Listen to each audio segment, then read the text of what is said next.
Bonjour Ruben. Salut. Est-ce que tu peux nous donner tes impressions sur cette rencontre avec les étudiants? C'est toujours très agréable parce que, en fait, avec les plus jeunes, il y a quelque chose de assez simple, assez pur. Il y a des questions parfois assez déconcertantes parce qu'on ne s'y attend pas, parce qu'ils osent tout. Et c'est vachement bien parce que il n'y a pas de filtre, il n'y a pas on essaie de se donner un genre. C'est très direct et du coup, et ça fait du bien. Alors moi j'adore ça et là on l'a fait pour Comme des frères, donc le film d'Hugo avec Pierre Ninet et FX de Maison, et du coup là cet après-midi je le fais pour mon film La Cage Dorée, donc j'ai hâte.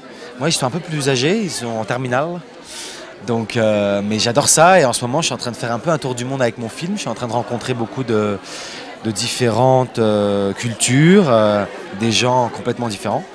Et c'est très intéressant de voir qu'est-ce qui rassemble tout le monde, c'est-à-dire qu'on est tous humains, donc on a tous des choses qui nous sont communes, et les différences, les vraies différences entre les cultures, et voilà, des questions, et voilà, donc c'est très agréable. Alors comment est perçu le film à l'étranger? Je sais pas, c'est pas à moi de vous le dire. Le film, il est vendu dans beaucoup de pays, très différents. Les rencontres avec le public. Et les rencontres avec le public, c'est extra parce que quand on passe de Hong Kong à l'Australie et là le Brésil, j'en reviens, j'ai été avant-hier encore et c'est vrai que voilà, c'est un grand écart quand même au niveau culturel.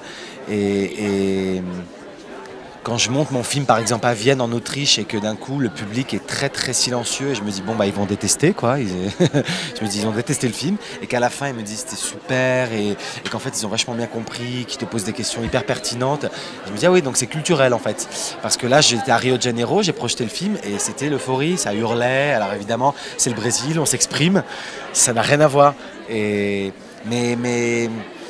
je m'attendais vraiment pas à ça. C'est-à-dire qu'en faisant un film, mon premier film, je ne m'attendais vraiment pas à voyager comme ça dans le monde et rencontrer autant de gens différents sur des émotions qui sont communes ou pas. Mais là, en l'occurrence, oui, ils comprennent le film. Le film, ça parle d'immigration, ça parle de déracinement, du fameux retour au pays ou pas de chaque immigré. On est tous un peu immigrés parce qu'on est quelque part, mais après, on évolue autre part, souvent, même pas dans la même ville. Donc c'est vrai que ça touche, et ça je m'y attendais pas quoi.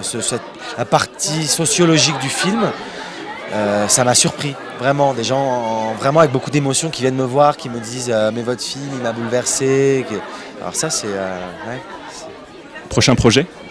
Prochain projet, oui, alors là je vais m'arrêter un petit peu de voyager parce que il y a beaucoup de voyages. Enfin, là je vais quand même aller un peu aux États-Unis parce qu'il va aller à New York là au mois de mars et au MoMA au mois d'avril et tout. Et après, je vais me mettre vraiment au travail. J'ai commencé déjà. Voilà, je ne vais pas en parler tout de suite, c'est trop frais. Mais j'ai deux belles idées, enfin 2 idées qui me tiennent à cœur. Et j'ai commencé tout doucement à mettre sur papier. Ouais. Merci beaucoup Ruben. Merci.